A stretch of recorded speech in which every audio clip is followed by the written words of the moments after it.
Madame la conseillère de l'ambassade de Suisse, Madame la directrice de la Bibliothèque nationale,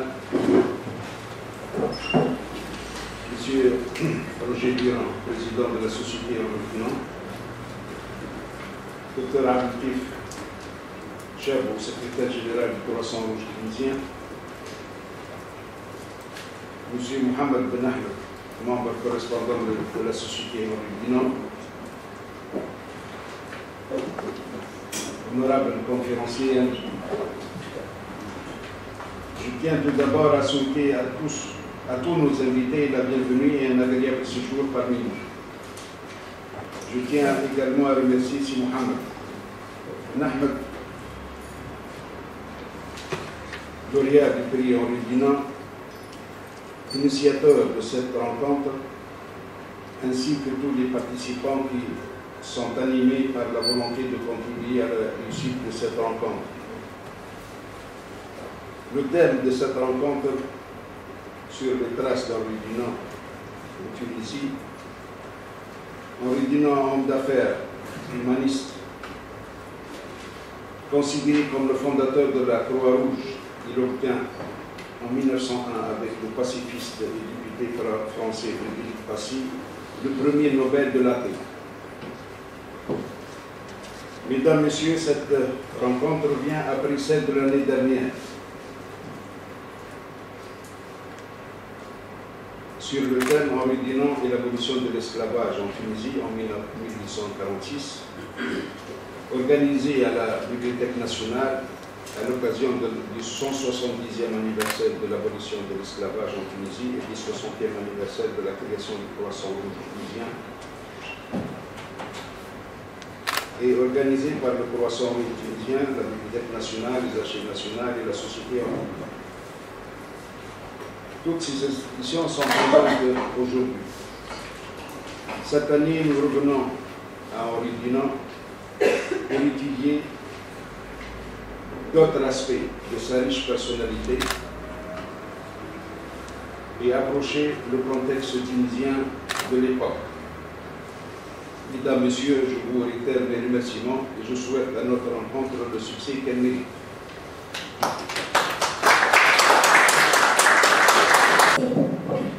Madame la conseillère de l'ambassade de Suisse en Tunisie, Monsieur le président de la Société Henri-Dunant, nos honorables invités de la Suisse, Monsieur le directeur des Archives nationales de Tunisie, Monsieur le doyen de la Faculté des Lettres, des Arts et des Humanités, Monsieur le secrétaire général du Croissant Rouge tunisien, Monsieur le président de l'association Histoire et Réconciliation.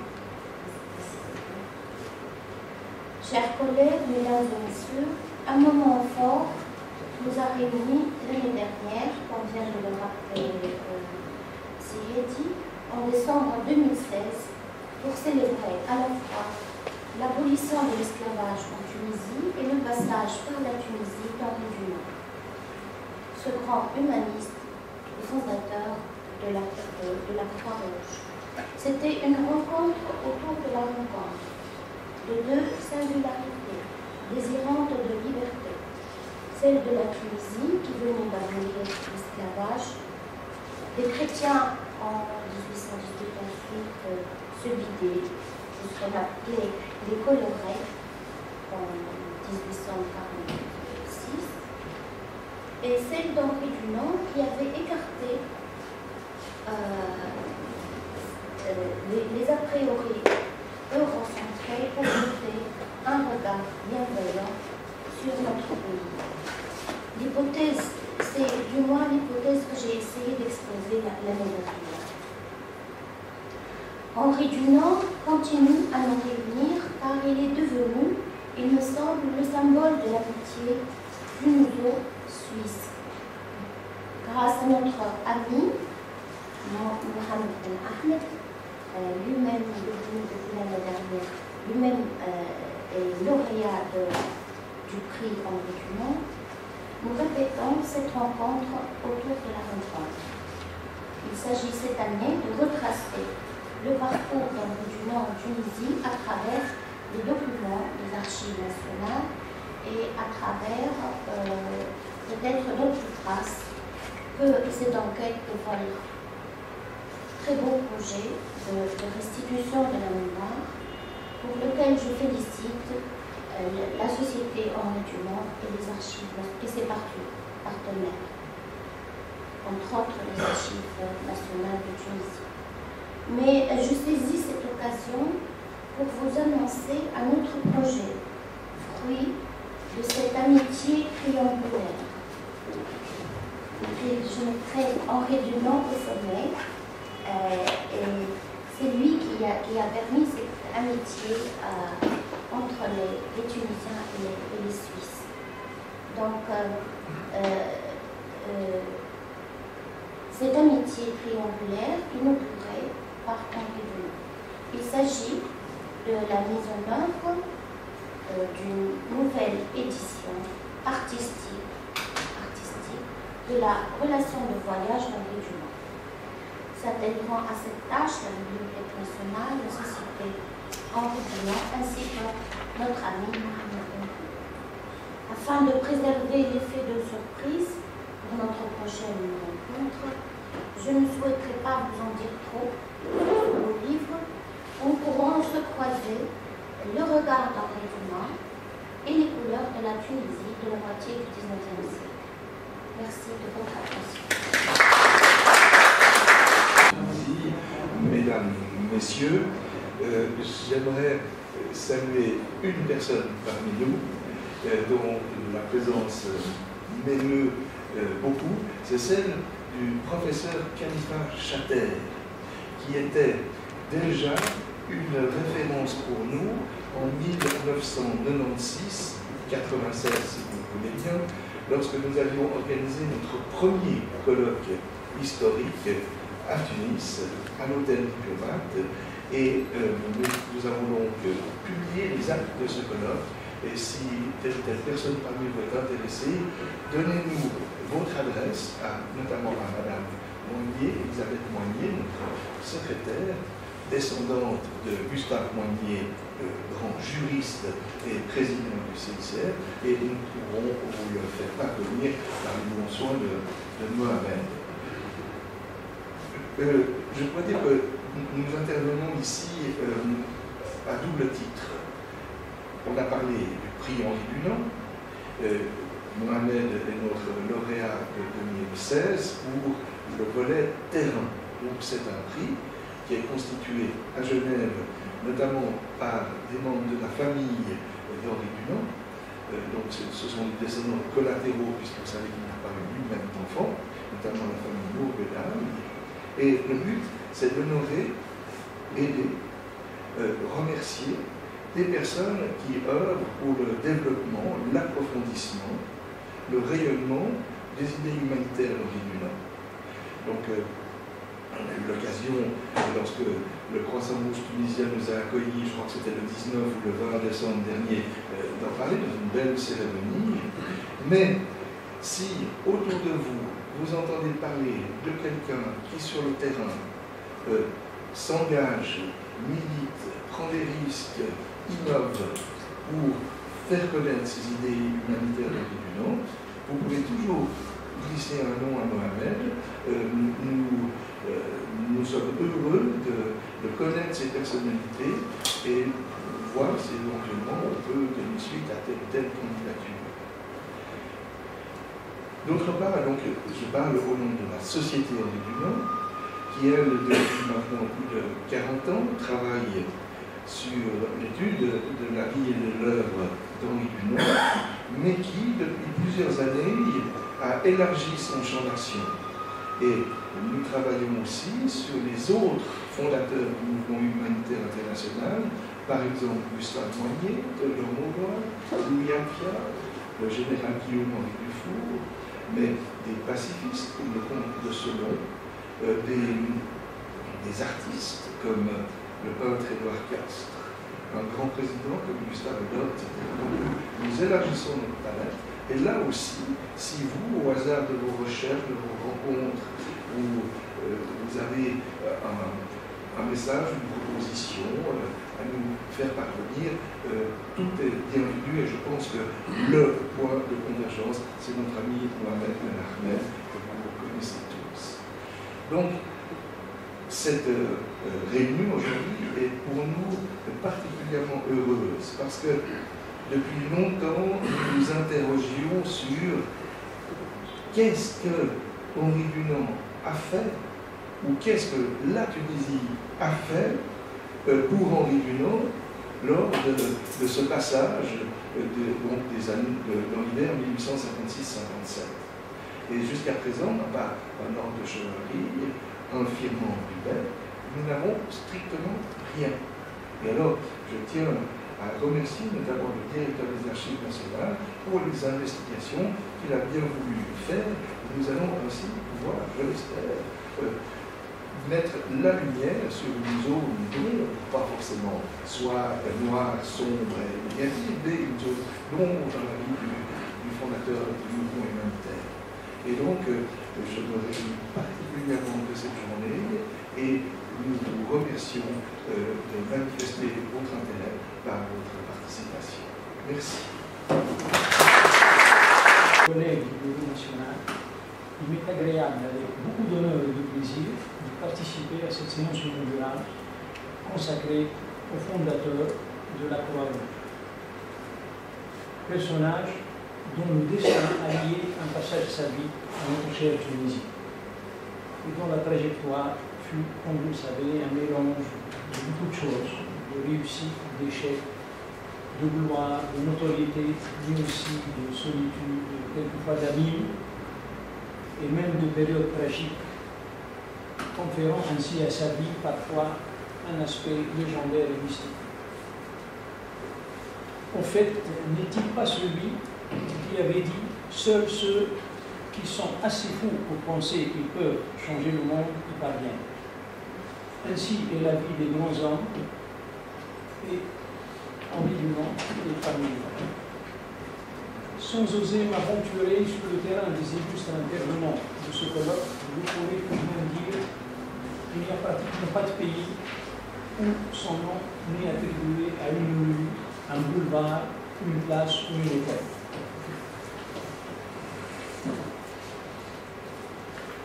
Outre le mouvement de la Croix-Rouge et du Croissant-Rouge, auquel le Croissant-Rouge appartient, c'est le volontariat du monde entier qui se réclame de son exemple et de ses idées. Au moment où Henri Dunant séjourne dans notre pays, et où la Tunisie avait déjà aboli l'esclavage, soit une dizaine d'années avant la fondation de la Croix-Rouge, et au moment où il fait rentrer le monde précocement dans le XXe siècle avant-terre, plein de drames déjà survenus dans le monde et sur tous les continents.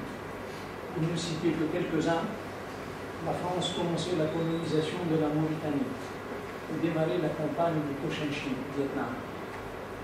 Un roi d'un petit royaume d'Afrique levait les yeux de son frère dans une guerre fratricide pour le trône. Le Portugal abolissait l'esclavage pour après 20 ans. Et plein de guerres survenaient sur tous les continents. Pour revenir au sujet d'aujourd'hui, pourquoi la Tunisie a été donc la terre de visite d'Henri Dunant? Pourquoi avait-il choisi de passer ses vacances en Tunisie en 1856? Probablement il avait dû entendre parler de Gustave Flaubert quand il avait dit de Carthage, l'air y est si pur qu'il empêche de mourir. Et Henri Dunant n'est pas mort puisqu'il a survécu et il vit encore parmi nous. Je ne peux pas finir sans saluer l'initiative, les initiatives réputées de M. Mohamed Ben Ahmed, à qui un jour feu l'ambassadeur Zohair Cheli, membre à l'époque du comité central du Croissant-Rouge tunisien, vous êtes, si Mohamed, le représentant du Croissant-Rouge auprès du CICR, et le représentant du CICR auprès du Croissant Rouge. Vous êtes désormais le représentant du Croissant Rouge auprès de la Société Henri Dunant et le représentant de la Société Henri Dunant auprès du Croissant Rouge. Aujourd'hui, on démarre avec ce colloque l'exploration d'un autre aspect de la vie d'Henri Dunant. Henri Dunant n'a pas fini de nous surprendre et je suis sûr qu'on aura des surprises. Merci.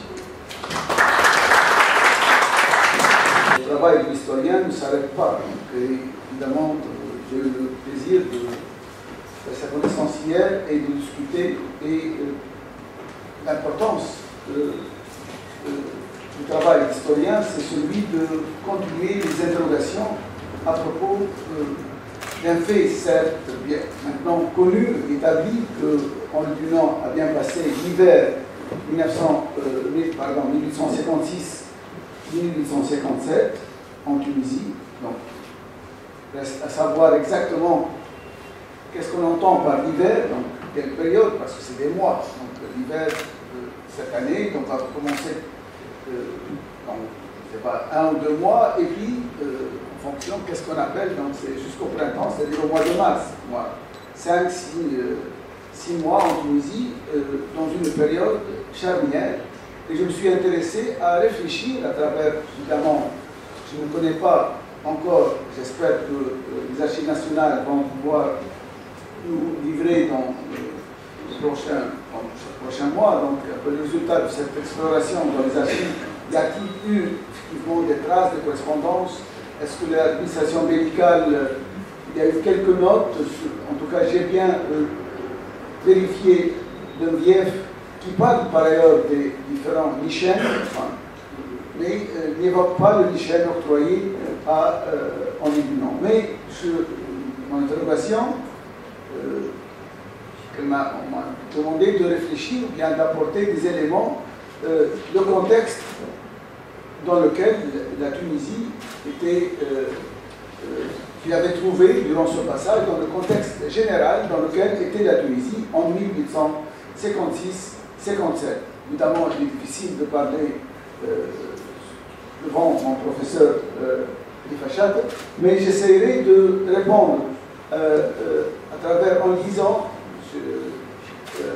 notamment le passage qui m'a beaucoup intéressé il y a depuis 20 ans, donc j'ai travaillé sur cette notice, et notamment la dernière partie où il parle le chapitre qui consacre aux Juifs de Tunisie et le chapitre où il parle des populations européennes de Tunisie, Tunis. Donc je me suis intéressé à Henri Dunant sous cet angle-là et j'ai relu encore ces passages-là pour voir un peu le futur, parce que nous sommes en 1856, donc nous sommes pratiquement une décennie avant la constitution de la Croix-Rouge internationale.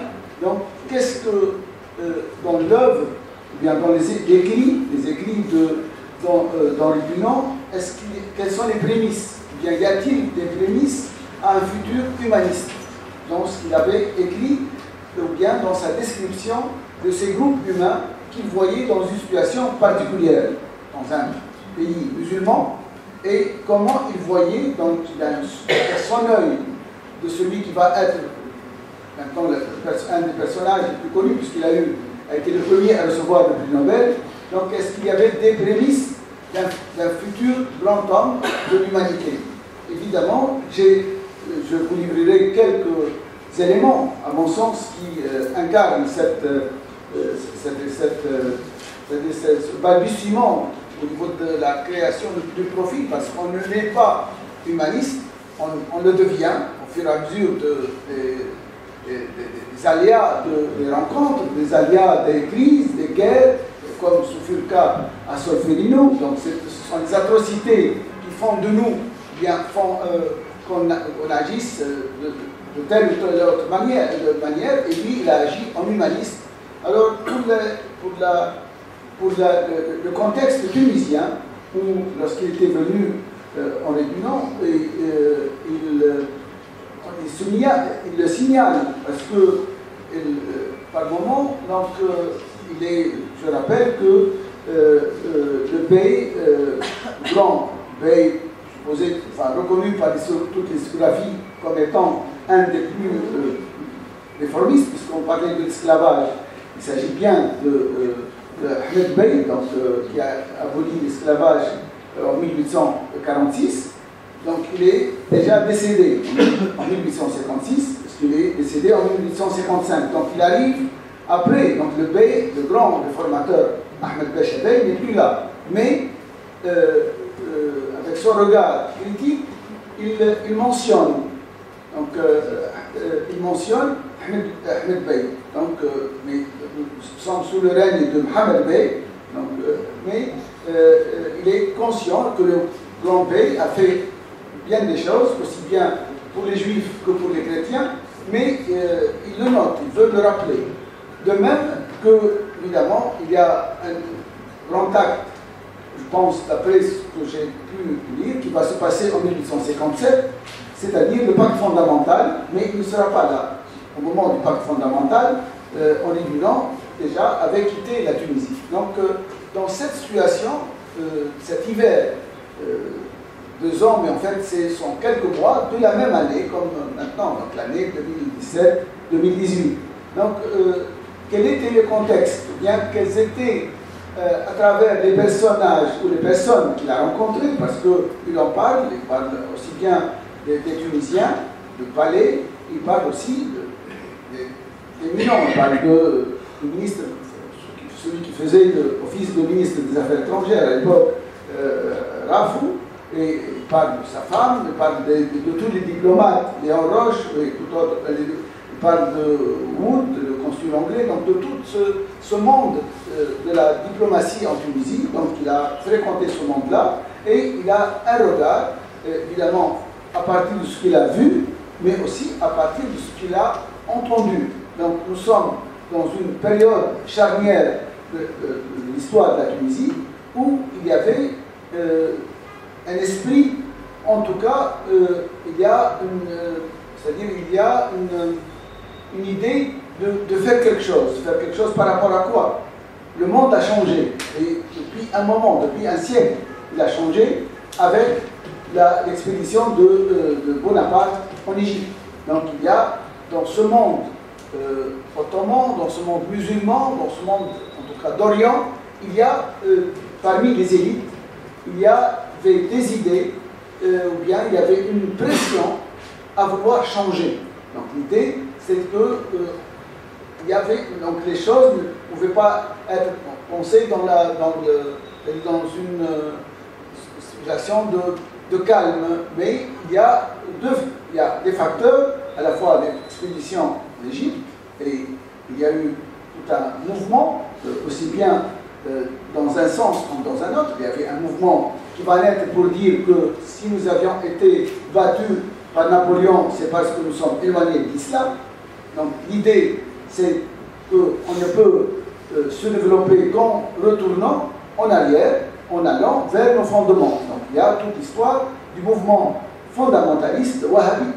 Donc, et la Tunisie n'était pas étrangère à cela, puisqu'il y a eu une demande au bey de l'époque, Hamoud Abacha, pour qu'il adhère à ce courant. Il y a eu, donc il a chargé Ismaïl Bibi, Mahjoub, etc., des fameux professeurs de l'université de Zeydouna, donc de répondre à cette question: est-ce qu'on suit ce que propose Mohamed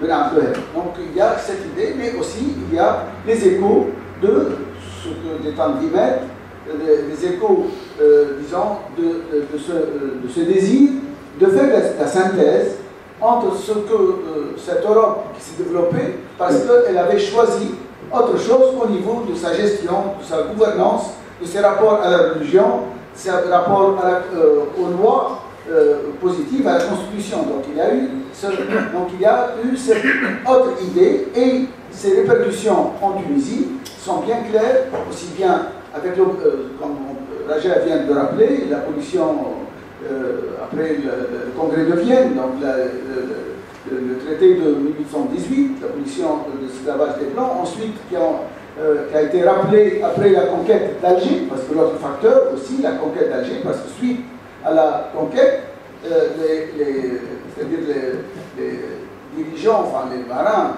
venus de Toulon, donc sont passés par Tunis pour faire un autre traité rappelant l'accord de 1818 concernant l'esclavage des Blancs. Puis, évidemment, dans le contexte de la conquête, mais à la fois, qu'il y a un voisin important, fort, qui est à côté, donc il faut faire attention et, évidemment, essayer de répondre à cette question. Qu'est-ce qu'on doit faire pour ne pas subir le même sort, pour ne pas subir...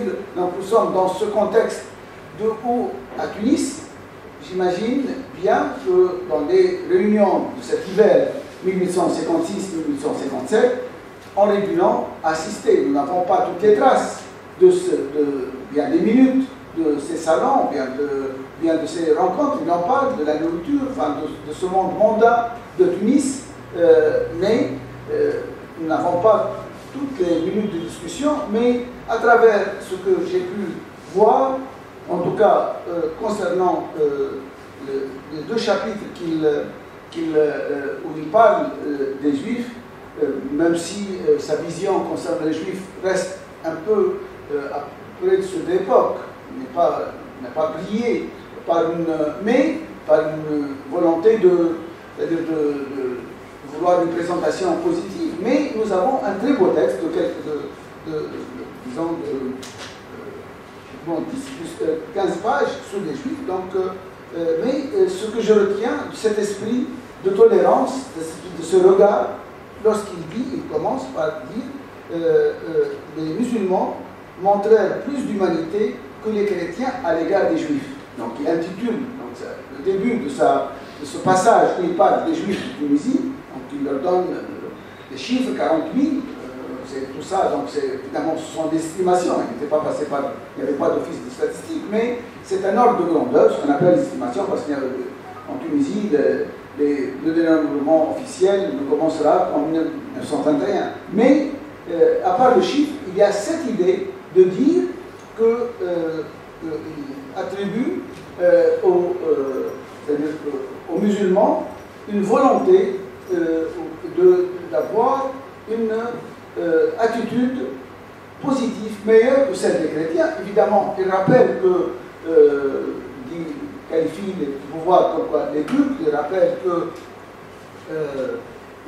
ils ont fait subir 1000 vexations, il rappelle toutes les vexations, les réquisitions attribuées aux Juifs, il rappelle tout cela, mais en même temps, il dit qu'il y avait une volonté, et c'est l'époque où on avait commencé à changer un certain nombre d'attitudes concernant des ségrégations qui étaient établies, de tradition par le pouvoir hussénite, même avant, à l'égard des Juifs, et lorsqu'on a commencé à les changer du temps d'Ahmed Bey et du temps de Mohamed Bey, plus de ce qui va avoir lieu pour le pacte fondamental. Donc il est attentif, donc, avec un esprit, donc c'est pour cela que je vois dans son passage à Tunis, et à travers ces discussions-là, il y a des traces, il y a des prémices de la constitution de ce processus qui va faire de lui, effectivement, donc ce n'est pas un hasard si Henri Dunant allait être le fondateur de la Croix-Rouge internationale. Donc il y a des éléments de cette trace et de ce passage à travers sa description. Le deuxième élément que je voudrais, toujours à travers concernant les chrétiens, et où je vois Henri Dunant attentif, c'est un passage, mais en parlant des chrétiens, il précise qu'ils ont 3 cimetières, ces chrétiens, que pour les musulmans d'habitude, donc c'est les chrétiens, enfin le frange, mais il précise qu'ils avaient 3 cimetières. Un cimetière catholique, pour les catholiques, un cimetière pour les grecs et un cimetière pour les protestants. Non. Oui, le grec orthodoxe, c'est le même endroit où se trouve aujourd'hui l'église Saint-Georges, Saint-Cloud de Rome. Donc, mais nous sommes en 1856, il remarque que ces chrétiens avaient une place importante, c'est-à-dire que ça, on ne les prend pas tous à la mêlée pêle-mêle comme si c'était des chrétiens, mais des chrétiens dans leur diversité. Et il note que les cimetières n'étaient pas les mêmes. Deuxième remarque importante, c'est, qui parle d'une église, et personnellement, c'est la première référence où il cite la distinction entre l'église, qu'à l'intérieur des murs de la ville de Tunis, il y avait une église catholique et une église grecque. L'emplacement était Saint-Georges, était à la rue de la Verrerie. Il donne des chiffres aussi, 250 grecs. Donc c'était précis pour lui, ces chiffres-là, mais la remarque que j'ai retenue, c'est qu'il dit l'église grecque romaine possède une vaste chapelle dépendante d'une communauté, de petite communauté des Capucins.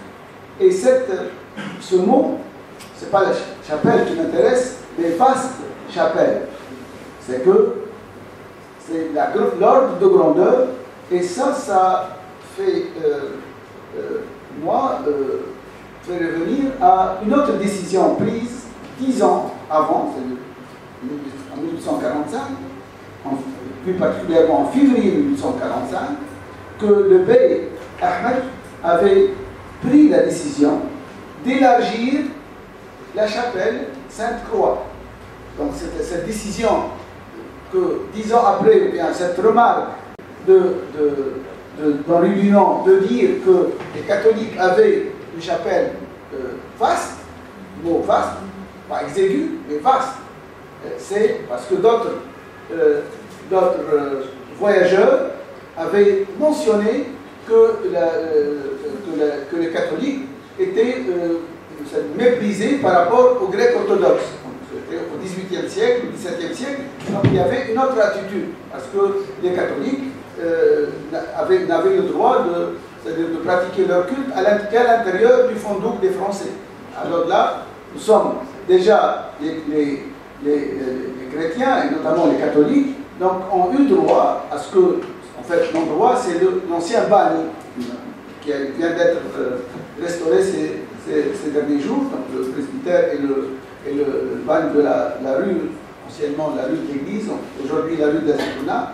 Et ça rappelle donc cette phrase, ou bien le décret que cite Benabiriev, il dit que تشكى الإفرنج على لسان أكبر القسيسين بتونس من ضيق موضع اجتماعهم لعبادتهم فاقتضت سياسة الباي إسعافهم تألفا للوافدين من التجار وأمرني بكتابة نص.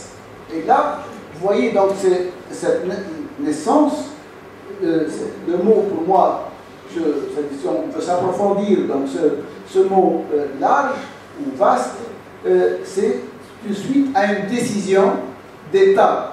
Et cette notion d'intérêt public, c'est-à-dire que l'État, c'est lui le gardien, c'est au nom de cet intérêt public qu'on va changer la gouvernance, ou bien, excusez-moi,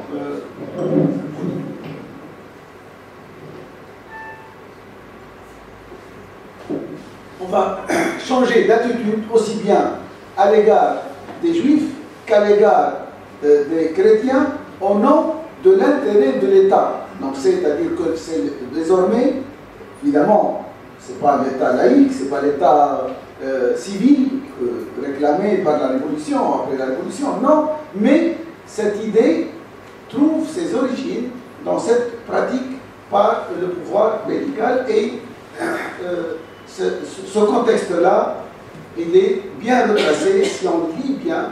Donc il y a plusieurs paliers de lecture de la notice de voyage de Henri Dunant et qui nous montre qu'il était venu dans un pays qui était certes sous pression, Mais bien évidemment, bien des choses dans le monde ont évolué suite à des conjonctures où il y a des injonctions, et nous sommes, à travers ce récit dans l'Union, cette lecture dans l'Union de ce passage-là, montre qu'il était attentif et il a séjourné dans une Tunisie en plein changement, bien dans une volonté de changer. Comme lui, il était aussi dans un passage de son itinéraire, parce que, comme le sait, il était venu en homme d'affaires, en futur colon, ou bien ex-futur colon, comme on dit.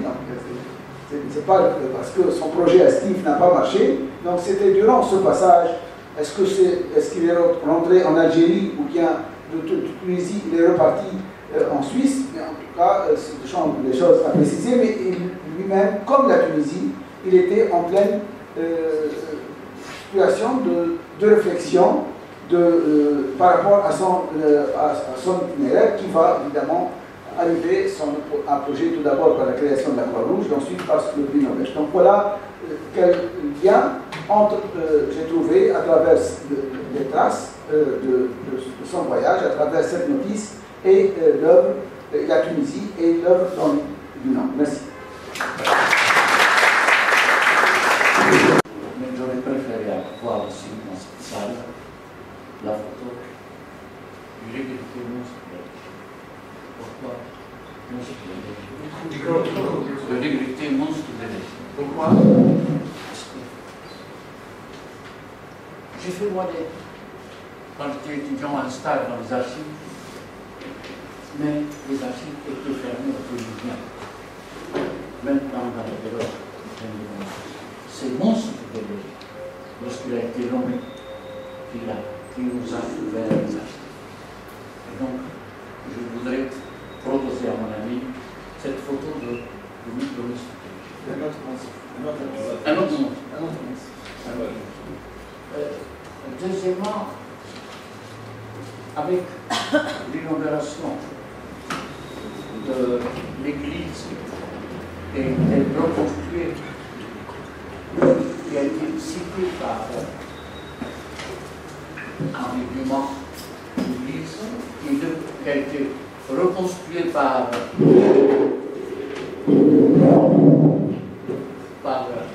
l'ambassade de la Fondation italienne et qui maintenant abrite un centre culturel.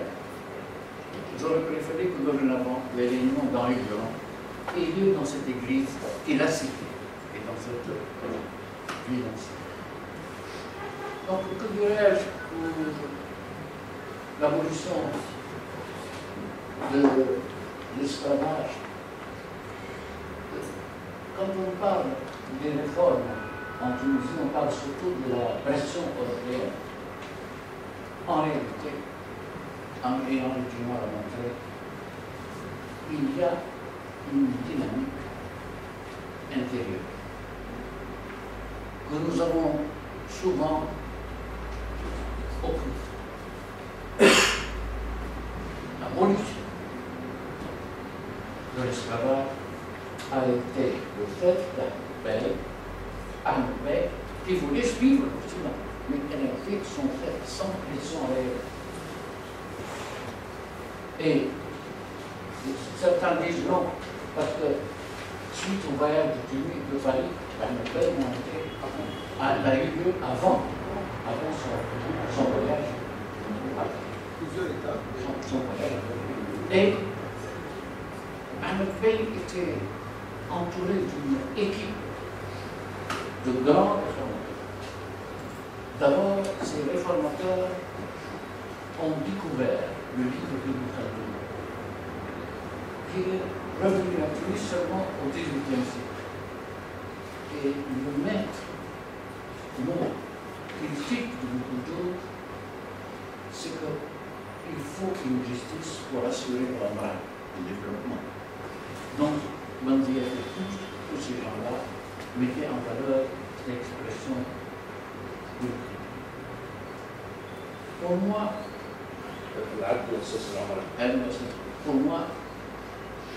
le plus important, réformateur, même s'il n'a pas eu réellement sa place, c'est Qabel.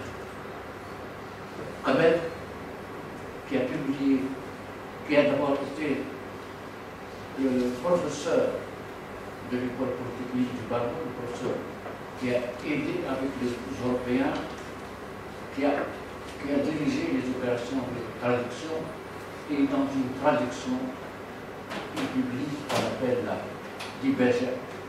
Et dans cette Dibège, en 1846, il dit, en parlant de l'emprunt à l'Occident, il dit, ces gens-là ont frappé sur la porte. Et ils ont tellement frappé. L'expression arabe est plus explicite. C'est-à-dire comme les gens qui boivent du vin qui font dresser encore. Et donc, la porte s'est ouverte. Pourquoi voulez-vous que la porte s'ouvre pour nous alors que nous n'avons pas frappé à ça? Et puis il cite le verset coranique وهل يستوي الذين يعلمون والذين لا يعلمون. Est-ce qu'il y a égalité entre ceux qui ont la connaissance et ceux qui n'ont pas la connaissance? Donc il y a un mouvement. Donc il faisait partie de ces gens influencés par Qabel, bien que son livre Apollinaire est bien tardif, mais en réalité on sait quand il parle du voyage d'Arabie, on sait que c'est lui qui a été le rédacteur de la lettre fatwa de libération d'esclaves, prévu aussi, avec un élément que nous occultons volontiers. On parle de l'emprunt à l'Occident, on oublie l'influence égyptienne. N'oublions pas le rôle de Mohamed Ali, qui a envoyé les premières missions d'étudiants en France. Il les a envoyés avec l'imam Khattab. Et l'imam Khattab, les étudiants reviennent, mais il reste avec tout et il a pris le fameux livre sur Paris, où il parle de la Constitution de 1830. Pour lui, il n'a pas trouvé l'expression de Constitution. Il parle à charte de 1830. Quand il trouve le mot liberté, pour nous, la liberté, il y a esclave et libre. Pour lui, il dit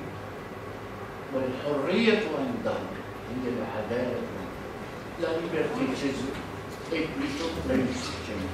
Donc il a essayé de trouver donc, des équivalences. Avec cette phrase clé de Nabiyev, إنني من يعتقدون أن باب الاجتهاد لم يغلق. Alors que dans tous les pays musulmans, la porte de l'ijtihad, de la recherche selon le contexte, estime a été arrêtée au XIVe siècle. La Tunisie du XIXe siècle estime que la porte de l'ijtihad doit continuer. Et c'est dans cette discipline qu'il y a eu l'abolition. Abolition de l'esclavage, on ne réalise pas ce que ça représente. Maintenant, quand ils disent, quand ceux qui ont le main disent on ne peut pas établir l'égalité de l'État parce qu'il y a un texte coranique, eh bien la Tunisie de 1846 a fait valoir l'esprit de la loi. Il y a une loi, mais il y a un esprit de la loi. C'est-à-dire que la lettre fatwa qui va bandière de libération d'esclaves disent qu'il y a un tashawuf de la vie, une volonté, une dynamique libertaire, puisque pour le musulman, celui qui veut faire une bonne action, eh bien qu'il libère un esclave. Donc il y a un souci de libération des esclaves. Et ce fameux texte dit nous avons aboli l'esclavage par charité pour les propriétaires d'esclaves, parce qu'ils ne savent pas se conduire avec l'esclave selon les lois de l'islam, et par charité aux esclaves eux-mêmes qui subissent l'esclavage. Donc ce texte est un texte majeur de la Tunisie nouvelle. C'est pas ce texte que nous comprenons que la Tunisie a été le premier pays à promulguer le pacte fondamental et la Constitution. D'ailleurs, la Constitution, on n'utilisait pas le terme constitution, Destour, on disait le canon, la loi. Et c'est par cette dynamique que nous comprenons les lois, le code du statut personnel et la volonté actuelle de le dépasser pour établir l'égalité. On a beau dire, bien sûr, il y a une pression européenne pour le pacte, mais pour moi, il y a deux choses. Il y a la pression européenne, mais pression tunisienne, pression droit de la main. N'oublions pas que le Alam, rien, avant le départ du Bel, il a critiqué, il dit, l'injustice a brûlé les Tunisiens. Arrêter ces injustices. Il y a donc une volonté de faire de réformes, même s'il y a un décalage entre les réformateurs, Khabed, et Bediev, et les Aoulamais qui veulent établir la bonne gouvernance telle qu'elle existait dans l'islam. Donc il y a un mouvement. Et pour moi, bien sûr, l'intervention de 1416, de 31 août 57 a été décisive. Mais il y a deux choses. Il y a une sorte une intervention arabe et une sorte d'intervention, puisque les réformateurs tunisiens ont adapté cette exigence pour faire valoir cette égalité de droit dans la première clause que Bediev appelle la règle de toutes les règles. Donc, ayant séjourné à Tunis, ayant discuté avec des gens, en leur donnant s'est rendu compte de cette dynamique interne qu'on occupe, ce changement, non pas tellement de l'opinion, mais ce changement au moins d'une certaine intelligentsia tunisienne, puisque d'ailleurs l'opinion en réalité a été contre la Constitution, contre le pacte, mais elle a été contre parce que pour elle, ça consolide la dépendance et ça consolide le pouvoir des membres. Et pour moi, d'ailleurs, je n'ai pas presque toute ma vie a été liée au 19e siècle. Ce qui est plus important pour la Constitution, c'est la création de l'armée tunisienne. La création d'une armée formée par des gens du pays, alors que l'armée médicale, selon la nomenclature, était formée soit par les Turcs, soit par des Malouks. Donc, et c'est cette armée tunisienne qui a constitué désormais le personnel politique tunisien, déjà à partir d'Arnabet, et même quand il y a eu le pouvoir, le protectorat, la plupart des pays étaient des officiers de l'armée tunisienne et des officiers. Je me réjouis véritablement à la perspective de vous écouter, M. Benijadel, cet après-midi, sur les traces de l'UNAN dans les archives nationales de Tunisie. Et je crois que ce sera pour nous tous un moment initiateur d'un changement de paradigme dans la recherche sur l'UNAN en Tunisie. Parce que cette fois-ci, ce seront des documents à l'appui qui permettront de retracer ce qui n'est pas mentionné dans la notice et qui nous permettra donc de mieux connaître ce séjour dont nous vraiment, je me réjouis à cette perspective. Pour ma part, c'est un autre aspect de Dunant qui m'intéresse, c'est l'homme, c'est sa pensée, sa profondeur, sa chair, si vous permettez l'expression. Et tout cela n'est pas, bien entendu, le fruit d'une recherche académique, c'est plutôt l'expression d'une rencontre avec une pensée qui m'a interpellé depuis de longues années déjà. Et cette pensée, d'ailleurs, nous est cachée par la notice, qui fonctionne un peu comme l'arbre qui cache une forêt de textes, de réflexions, d'actions qui ont été le fait de Henri Dunant. Car il y a d'autres œuvres et un immense parcours, mais bien entendu, cela ne relève pas de notre discussion d'aujourd'hui. Mon intervention s'intitule « Henri Dunant, un voyageur pas comme les autres ». Et bien entendu, nous devons partir de la notice pour parler de ce voyageur pas comme les autres. Et en ce sens, il serait intéressant de se pencher de prime abord, et l'exercice mérite d'être fait, sur le terme même de notice. Parce que la notice, dans son sens premier, et le sens qu'utilise Dunant, c'est la connaissance de quelque chose. Le terme vient du latin notitia, qui signifie la connaissance.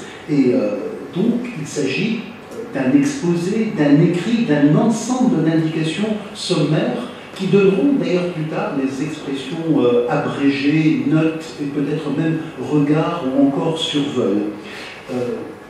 Si on veut d'ailleurs aller encore plus profondément dans le sens de notice, on peut aller chercher du côté du latin, dans le Gaffio, on apprend que notitia vient de notus, qui signifie quelque chose de connu, que notus lui-même vient du verbe nosko, qui signifie apprendre à connaître, et que nosko vient du grec gnosko, qui a donné gnose par exemple, et donc savoir, connaissance. C'est très intéressant de voir cela, et de constater aussi que le terme notitia en latin a un triple sens, celui de rôle dans le sens de liste, et celui de registre, et également celui de notoriété, d'ailleurs on sent l'étymologie très proche, et le sens qui nous intéresse nous, c'est celui de l'action de connaître.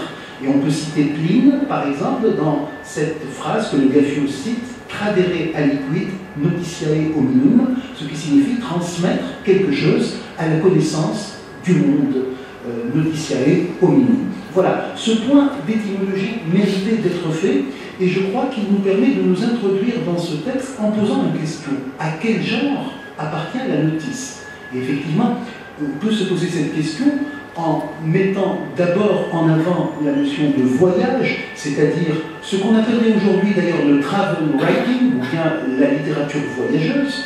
On peut également se référer à la notion de plaidoyer, comme on le dirait aujourd'hui, parce que si l'on se réfère à plusieurs aspects de la notice, il s'agit véritablement d'un plaidoyer quasiment pro domo en faveur de la Tunisie, de l'époque, de la Régence. Et puis également, si on regarde l'ensemble, on peut considérer qu'il s'agit d'une monographie. Et donc cette monographie sur la Tunisie nous intéresse, et ce qui est important à mon sens, c'est que Dunant n'utilise pas le terme relation de voyage, qui était à la mode à l'époque et qui aurait bien pu recouvrir son propos. Il n'insiste pas sur cet aspect, même s'il consacre de nombreuses pages à la connaissance de la Tunisie géographique, si vous permettez l'expression.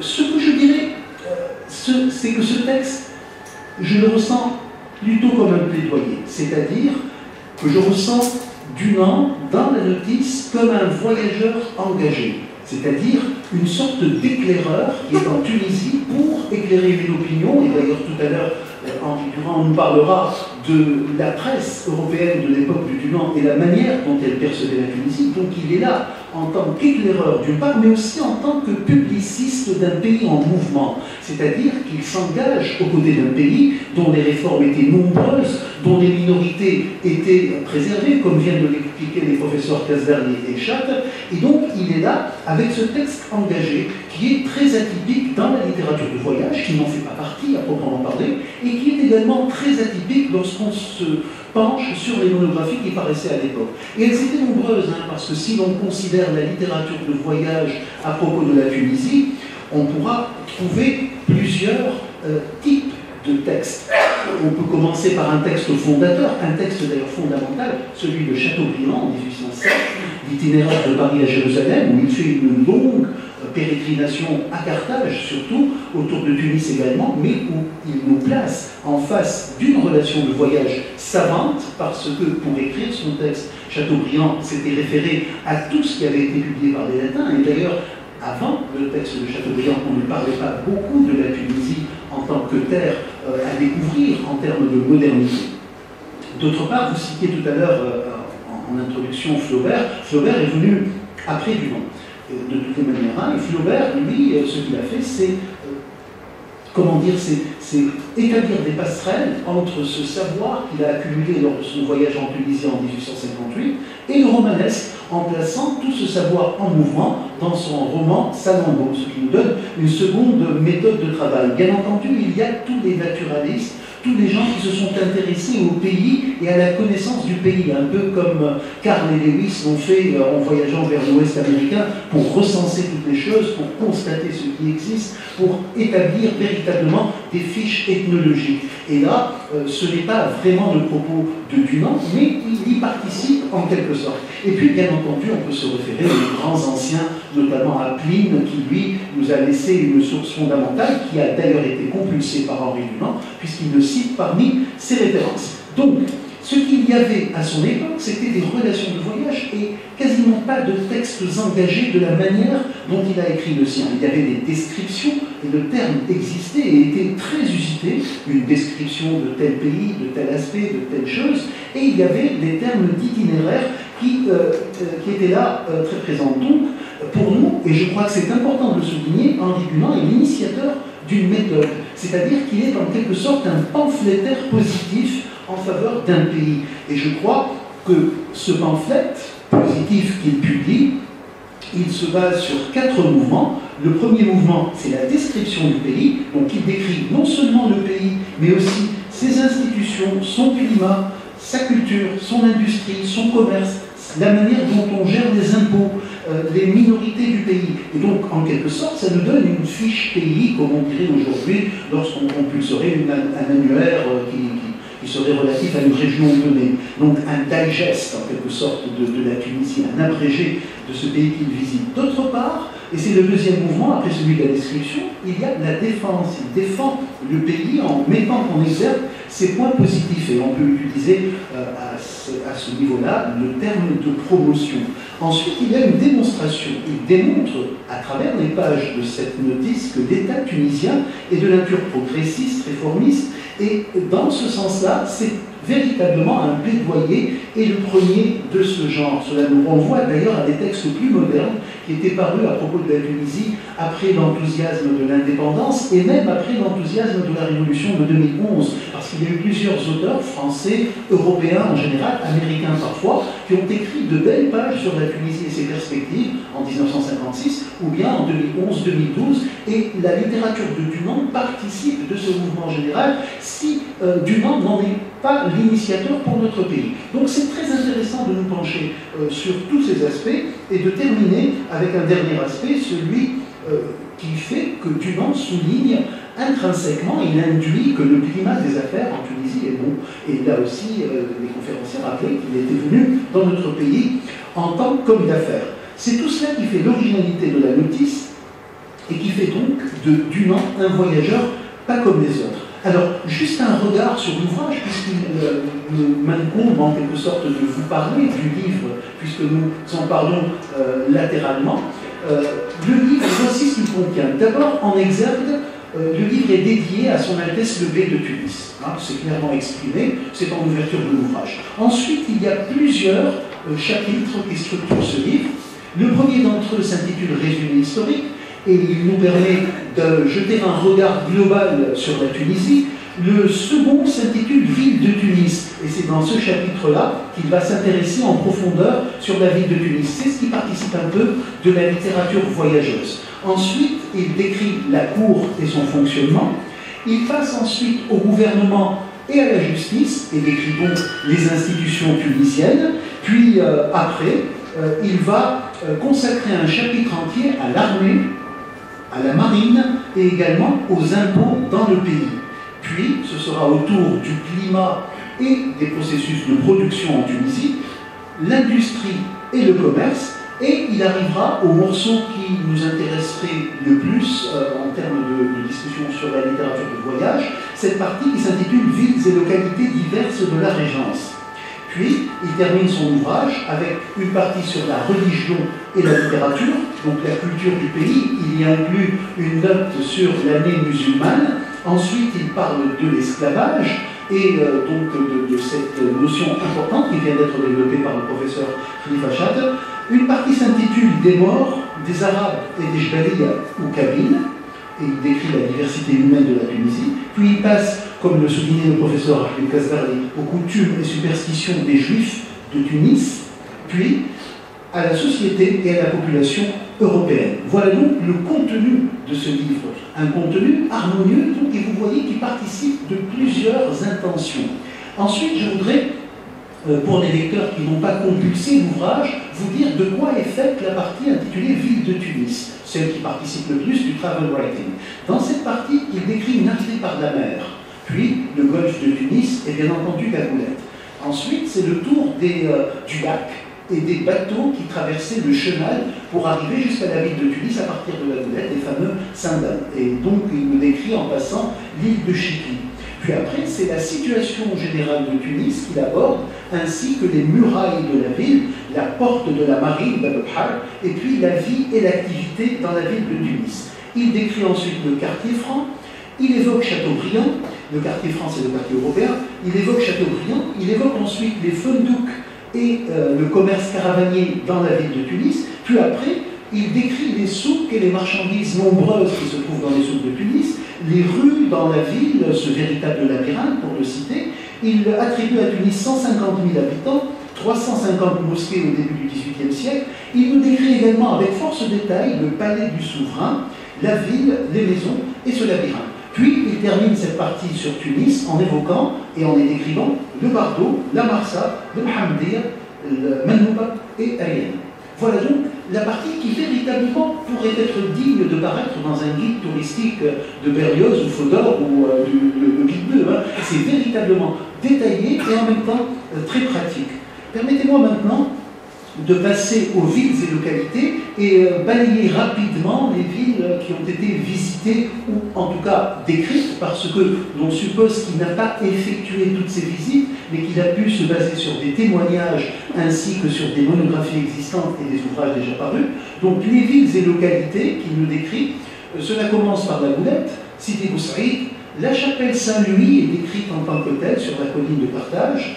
Ensuite c'est Oudna, Porto Farina, c'est-à-dire Al-Mulh, Bizerte, Utik, Tabarka. Donc je préfère en faire l'énumération pour vous dire le voyage véritablement qu'il a effectué. Bizerte, donc Utik, Tabarka, Beja, Tborba, Tastour, Mjazelbet, Tborso, Nebel, Matr, El-Kef. Et lorsqu'il arrive au Kef, il va faire une très longue digression de 5 pages à peu près sur les lions, en parlant des lions de Tunisie, en décrivant le lion en tant qu'animal et son interaction dans sa société animale. Et ensuite, il va passer à Douga, à Haïdra, à Sveitla, Gafsa, Feriana, Tozer, Nafta. Il va poursuivre son voyage du côté de Gbelli, Zarzis, Keris, Sfers, Mahdi et El-Jem. Puis il va arriver à Kérouan, à Monastir, à Sousse, à Hamamed, Zagouan, Jogar, pour parler de la source qui nous apporte l'eau, et puis également Kribia et tout le Gabon, Slimane, Hamamuf, Korbus, et il va terminer par Carthage. Et au niveau de Carthage, la page 124 de la nouvelle édition de l'ouvrage de 2012 nous permet de noter la bibliographie qu'il a utilisée. Et cette bibliographie est valable pour tout le reste. Alors j'ai pris quelques extraits, il vous suffit de vous reporter à cette page 124 pour trouver tous les noms qu'il cite, mais il cite plusieurs noms de consuls, et nous savons que les consuls écrivaient beaucoup, donc le consul de France, Saint-Gervais, le consul Falb du Danemark, Noah, celui des USA, et également des voyageurs comme Peyssonnet, comme Pourchasse, un Britannique qui a visité la Tunisie en 1613, et puis il cite beaucoup de latins, alors Tertullien, Strabon, Silius Italicus, Tite-Live, Virgile, Hérodote, Léon l'Africain, etc. Et donc il nous donne effectivement beaucoup de sources. Ceci pour vous dire que toute cette partie de l'ouvrage, donc c'est une partie qui nous permet véritablement de nous plonger dans la Tunisie en suivant les pas de Henri Dunant. Et c'est tout cela qui fait l'originalité de la notice. On ne va pas rentrer dans les détails, simplement vous donner cette impression de texte de voyage, mais qui est doublé par un plaidoyer pour la Tunisie. Telles sont les caractéristiques principales de la notice de Henri Dunant. Je voudrais terminer cet exposé en vous parlant quand même du contexte global des idées de l'époque, un contexte dans lequel Kant était présent avec son concept de paix perpétuelle, un contexte dans lequel Rousseau, Montesquieu, Voltaire, Diderot avaient des idées qui circulaient énormément et qui donc étaient très instillées dans la pensée des utopistes, parce qu'on peut considérer également Dunant comme un utopiste. On peut aussi le relier à tous ces courants pacifistes qui ont commencé à la fin du XVIIIe siècle. Donc la paix par le droit, le congrès universel pour la paix qui aura lieu un peu plus tard, et puis aussi toutes les prémices de la théorie de la paix démocratique qui sont présentes en tant que germe dans le texte et dans la démarche ultérieure de Henri Dunant. Et je crois que ce qu'il a malaxé en termes d'idées, ce qu'il a imprégné, est aussi dans la notice, et je crois que c'est le moteur, en tout cas ce qui a été le prétexte probablement, ces idées qu'il portait, à cet engagement en faveur de la Tunisie, en faveur d'une notice qui mériterait, comme je vous le disais tout à l'heure, le terme de plaidoyer également. Merci beaucoup.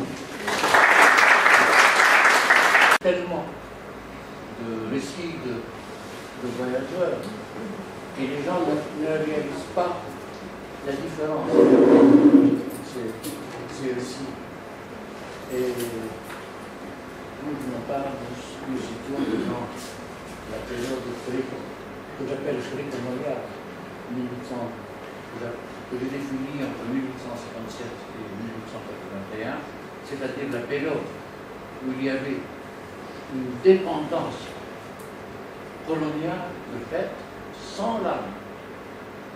Et donc, les gens n'étaient pas tellement attentifs à ce texte, ils n'ont pas vu l'aspect différentiel de ce texte de valeur.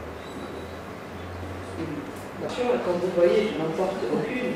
Je vais bien, si vous voulez, en parler dans la mesure où j'ai travaillé bien sur cette période du milieu du XIXe siècle où les décorations ont été mises en place.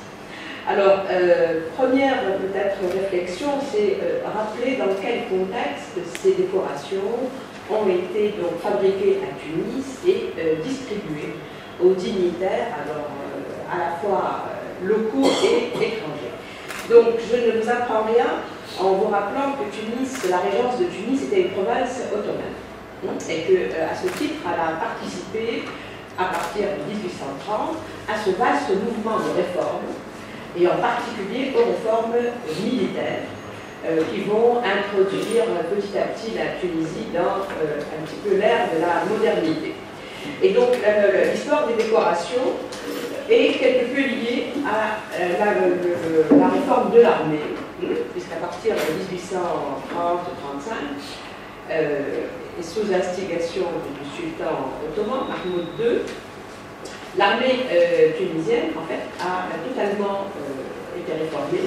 On passe donc d'une armée de janissaires qui était habillée à l'oriental, c'est-à-dire avec les pantalons bouffants, les tuniques, et avec des couvre-chefs très, comment dire, très... alors pas saillant, plein de plumes en fait. Voilà, les grades militaires, on les voyait grâce à des plumes plus ou moins hautes, selon le grade de l'officier. Alors, la modernité de l'armée implique également un changement de costume, donc on passe à l'uniforme, c'est-à-dire le pantalon et la veste un peu lourde, et on doit avouer que ce costume ne va pas du tout avec les plumes. Donc, la tête également a changé, on est passé à la recherche, fabriquée en Tunisie d'ailleurs, la chichia tunisienne, rouge, et il fallait donc changer d'insigne, si vous voulez, pour que ces décorations soient mieux assorties à l'uniforme militaire. Donc ça, c'est, si vous voulez, c'est une première idée quant au changement et à l'apparition des décorations.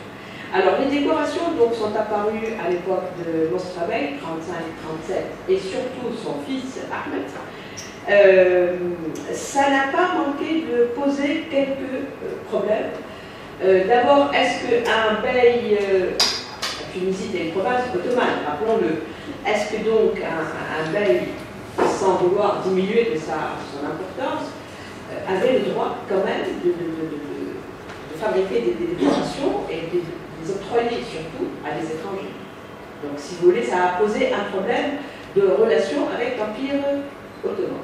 Et je pense que d'après Mohamed Aziz Ben Achour, j'ai beaucoup utilisé son travail, je pense que le bey a été quelque peu discret dans l'octroi, si vous voulez, de ces décorations à des sujets tunisiens. Il ne s'est pas senti, si vous voulez, suffisamment, comment dire, en droit de les accorder à des sujets tunisiens. Et seul le sultan ottoman devait le faire. Et donc, si vous voulez, ces décorations ont été donc, du coup, beaucoup décernées un petit peu à des Européens. Alors, soit des voyageurs, soit des diplomates, des consuls. Deuxième problème également que ces décorations n'ont pas manqué de poser, c'est quand même l'interdiction dans la religion musulmane aux hommes de porter des bijoux. Et le premier Michel Eftirach était un véritable bijou fabriqué en or et en diamant. Alors, je n'ai les décorations qui sont présentées et que j'ai donc photographiées à partir de cet ouvrage de Mohamed Aziz Ben Achour ne datent pas de l'époque initiale. Elles sont très tardives, puisque malheureusement, il n'existe pas un musée de la décoration.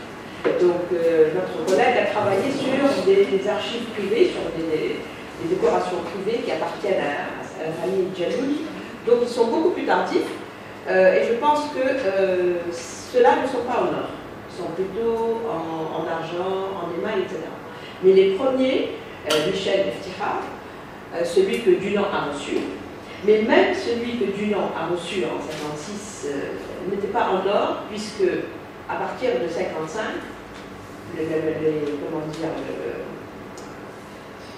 l'État commençait déjà à traverser une crise et les Michel ont été fabriqués en argent avec une petite couche de dorure.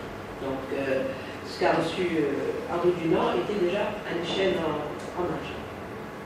Alors, donc, deuxième ce problème qui se posait, c'était justement que les hommes n'avaient pas le droit de porter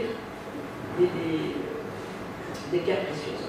Et c'est l'une des raisons aussi qui peut expliquer que les Tunisiens n'en ont pas beaucoup profité, si vous voulez, et que alors ces Michel ont été octroyés à des militaires, à des généraux, même s'ils n'ont jamais mis le pied sur un champ de bataille, mais ils ont été néanmoins, si vous voulez, tous ont reçu des insignes donc, de ce Michel Eftirach. Alors, sur la lancée, on continue donc le Michel Eftirach, c'est celui qui est au centre. Donc ça, c'est un ensemble.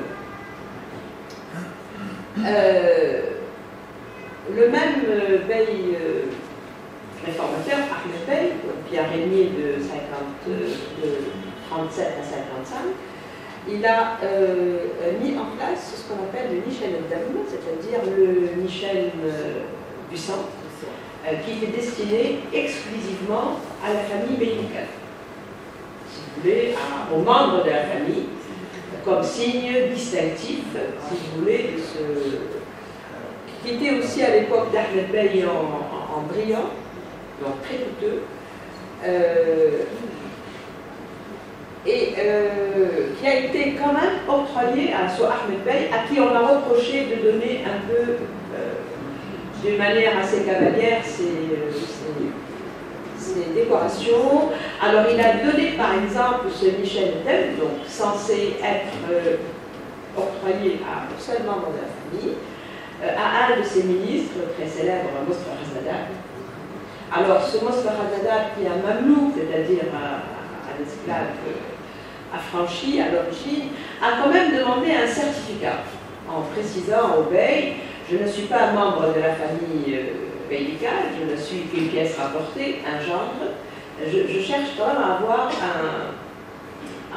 une attestation, un diplôme attestant que j'ai eu droit à ce Michel Dam. Également, alors Ahmed Bey a décoré des princes français, notamment le duc de Montpensier, qui était le fils de Philippe, qui est venu en visite officielle à Tunis. Et ensuite, il a donné ce Nichen à tous les enfants de Louis-Philippe et le roi Louis-Philippe. Donc, si vous voulez, en théorie, c'est une décoration destinée à la famille médicale, mais quelques hauts dignitaires en ont profité. D'accord ? Et ce qui fait que Emiliev, donc l'historiographe, a quand même reproché à Ahmed Bey de distribuer un peu ces Nichen d'une manière un peu légère. Alors le Nichen Ahd el-Amel, donc là aussi c'est un Nichen qui est en métal, comment on appelle ça, en émail, tout à fait, en émail. Il a été donc créé par Sadr Bey. Alors celui-là, encore une fois, ce n'est pas l'original, hein, puisqu'on a ces Nichen ont existé jusqu'en 1957. Hein, et donc chaque prince, en fait, va les renouveler en mettant son effigie ou son nom. Là, c'est le Nichen Ahd el-Amel qui a été fondé déjà au XIXe siècle, mais celui-là, c'est celui de Nasser Bey en 1906, hein, puisqu'ils les reproduisent en fait pendant toute cette période. Alors, le Nichen Ahd el-Amel, c'est un Nichen qui a été, comment on dit, qui a été émis à l'occasion de ces grandes réformes qu'on appelle Ahd el-Amel, c'est-à-dire la période de la sécurité. La période de la sécurité, c'est la période qui s'étend de 1857 à 1860, dans laquelle la Tunisie s'est dotée d'un dispositif juridique. Alors, le pacte fondamental en 1957, qui reconnaît l'égalité entre les hommes et qui donne tous leurs droits aux minorités, dont parlait tout à l'heure Philippe Khazan, qui garantit la propriété privée, c'est-à-dire qu'il a garanti les exactions du pouvoir, qui accorde des tribunaux aux minorités juives et chrétiennes, etc. Donc ça, c'était un texte fondamental en 1957 qui inaugure ce qu'on appelle Ahd el-Amel, c'est-à-dire l'époque de la sécurité. En fait, les hommes ne sont plus soumis au bien vouloir du prince. Et le deuxième dispositif, c'est la Constitution. Hein, tunisienne, justement, qui garantit finalement les droits politiques, on va dire aux Tunisiens, qui n'existaient pas encore, mais qui garantit quand même une constitution, et la première constitution dans le monde arabe. Alors, à l'occasion justement de ce dispositif extrêmement important, qui introduit la Tunisie dans la modernité, Sadr Bey a donné ce Nichen Ahd el-Amel. Alors avec ces différentes catégories, hein, je ne vais pas entrer dans les détails, à partir de 1860, et tardivement, alors en 1874, et ça on a oublié de photographier, le même Sadr Bey a fait fabriquer ce qu'on appelle le Nichen al-Ahd al-Murassa.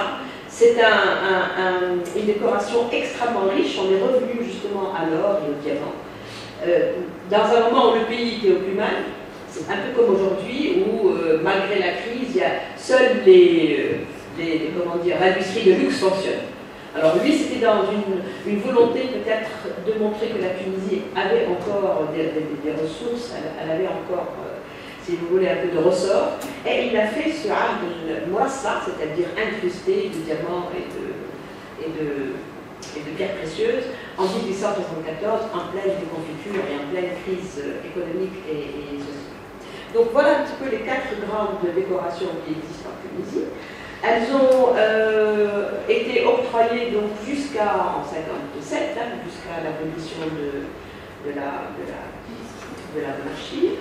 De grandes personnalités ont été décorées. Je pense à le général de Gaulle, par exemple. Il a reçu un des Nichen, je ne sais plus lequel, je pense que c'est le Ahd el-Amel. Alors,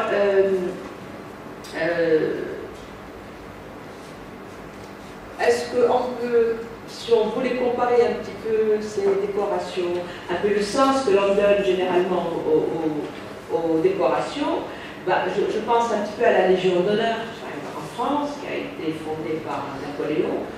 Et je crois que la Légion d'honneur, son but, c'était un petit peu d'honorer une nouvelle élite, mais également peut-être d'instituer ce qu'on peut appeler la méritocratie, c'est-à-dire donner une décoration à quelqu'un qui le mérite. Alors, je ne pense pas que ce soit, si vous voulez, ce même ordre d'esprit. On donnait, si vous voulez, des Michel, c'est le veille qui les accorde, à ceux à qui il voulait bien en accorder, non, à ceux qui considèrent, aux étrangers, beaucoup, pratiquement, notamment à Henri Dunant et à d'autres, à ces consuls, à ces écrivains aussi qui passent, ils reçoivent ces Michel. Donc on n'est pas du tout dans l'esprit de la méritocratie, mais on reste quand même dans l'esprit d'un prince qui veut bien accorder aux personnes qu'il apprécie. Donc ce n'est pas que ces personnes ont joué un rôle particulier dans le pays, où je ne pense pas. C'est plus, surtout à l'époque d'Ahmed Bey, c'est plus pour se vendre lui-même en fait. Je pense que s'il a beaucoup donné de décoration à des étrangers, c'est pour se faire un peu une publicité à l'étranger. C'est pour aussi faire en profiter la Tunisie, qui est un petit peu mieux connue. Donc, voilà rapidement ce que je ne sais pas si j'ai... Bon, maintenant, quand même, contrairement à l'Algérie, peut-être au Maroc, la Tunisie avait ses décorations. Elle est quand même classée, je crois, dans les pays qui ont des décorations. C'est pas tout. Ça lui donne, si vous voulez, une forme de notoriété. C'est une manière de faire connaître le pays. On peut juste regretter qu'aujourd'hui, on ne dispose pas d'un vrai musée, en fait. Donc on ne connaît pas toutes les variantes de ces décorations. Et on compte un petit peu sur les collections privées pour mieux connaître ces décorations, qui ont fait partie quand même de la, d'une certaine diplomatie, d'une certaine, comment on appelle ça, d'une certaine règle protocolaire de la Tunisie, et qui ont participé à la modernisation de la Tunisie, à son entrée dans la modernité. Voilà. Et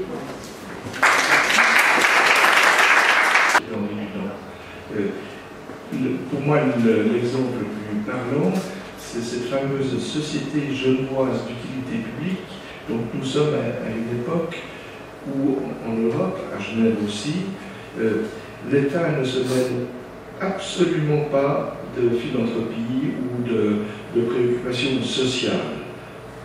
Et c'est à la société civile d'assumer les pauvres, les miséreux, les malades, etc. Et il y avait à Genève, je sais pas, entre 50 et 100 sociétés caritatives, qui presque toutes étaient liées à une paroisse ou à la religion. Mais il y en avait une qui chapeautait, non, ne chapeautait pas toutes, mais elle avait une envergure plus générale, c'était cette société genevoise d'utilité publique. Eh bien, qui est-ce qui est membre de la société d'utilité publique?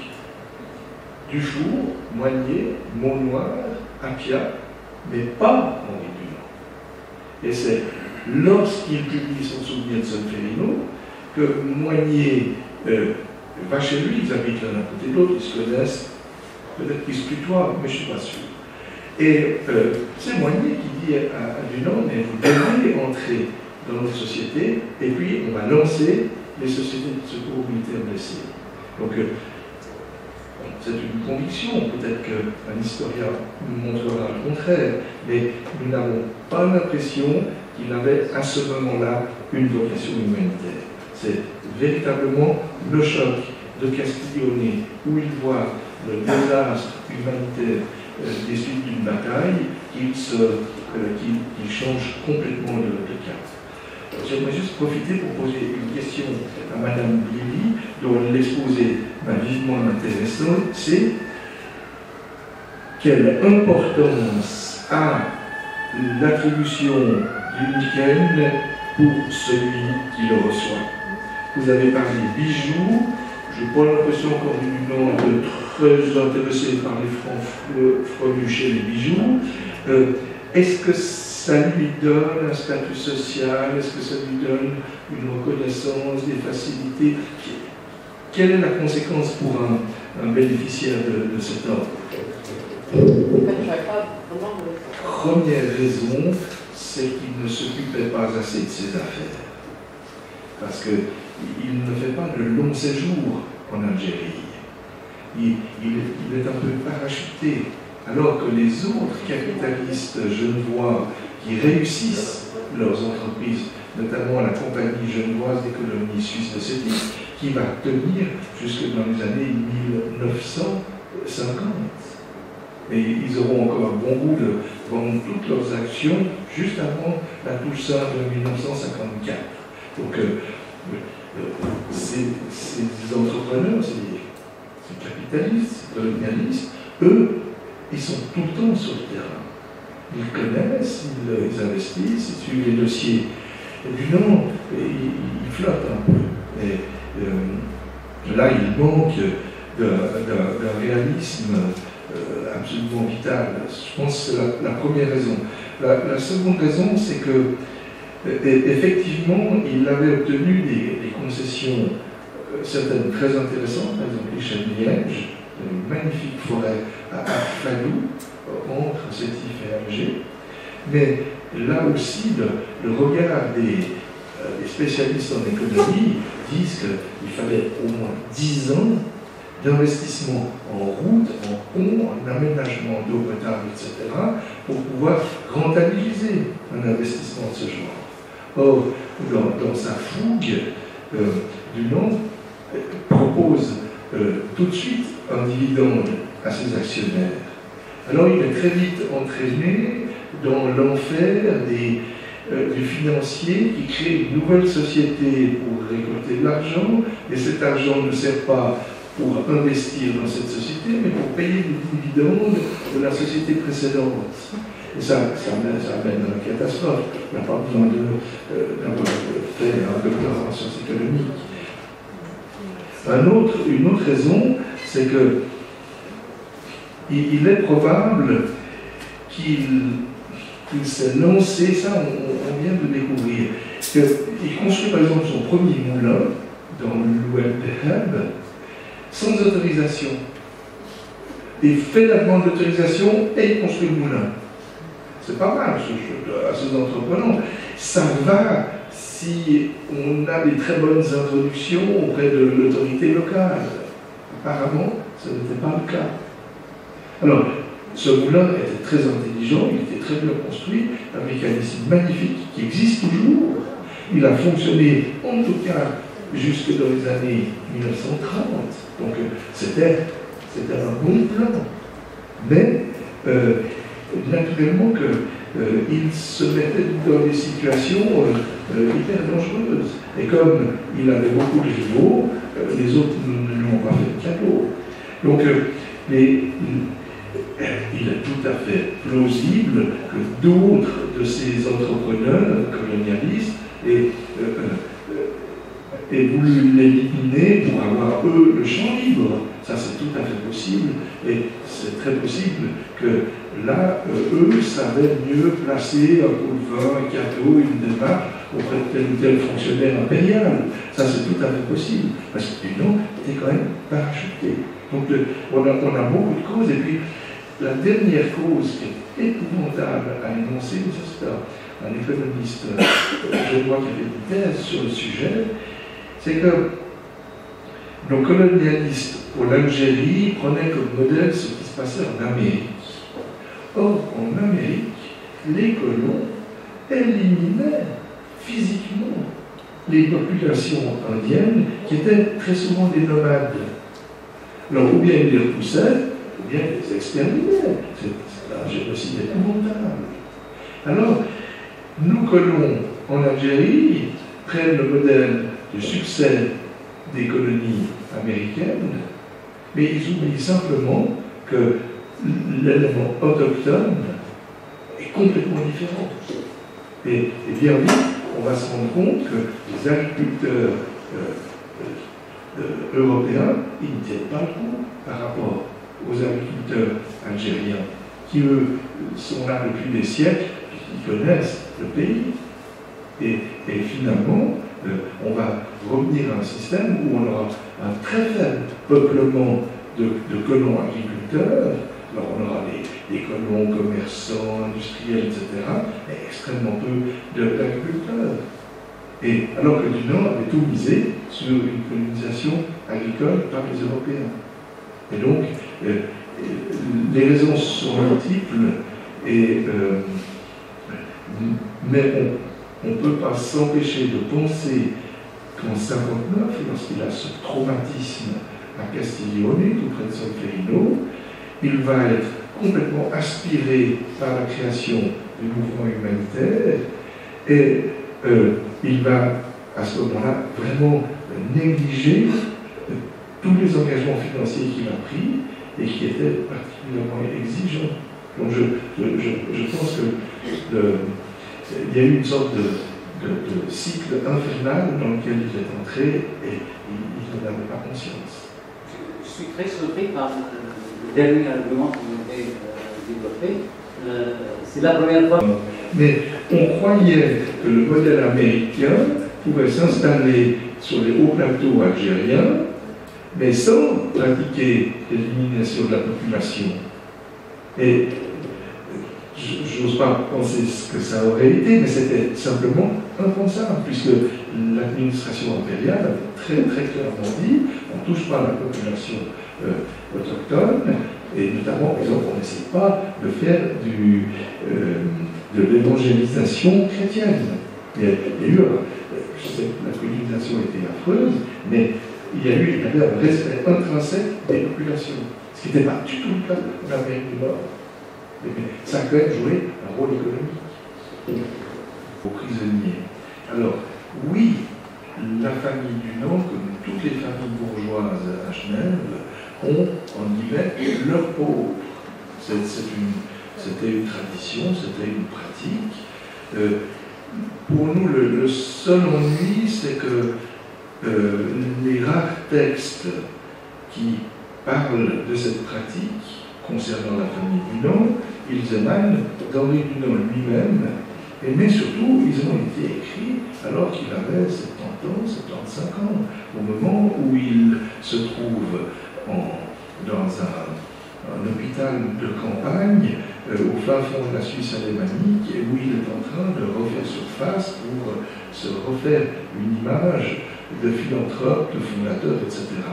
Alors, ça a certainement existé que Madame Dunant avait à Saint-Gervais, le quartier tout proche de leur résidence, elle avait ses pauvres, on allait voir une veuve, on allait voir je sais pas, un père de famille qui était blessé, etc. Et on apportait des biens de première nécessité.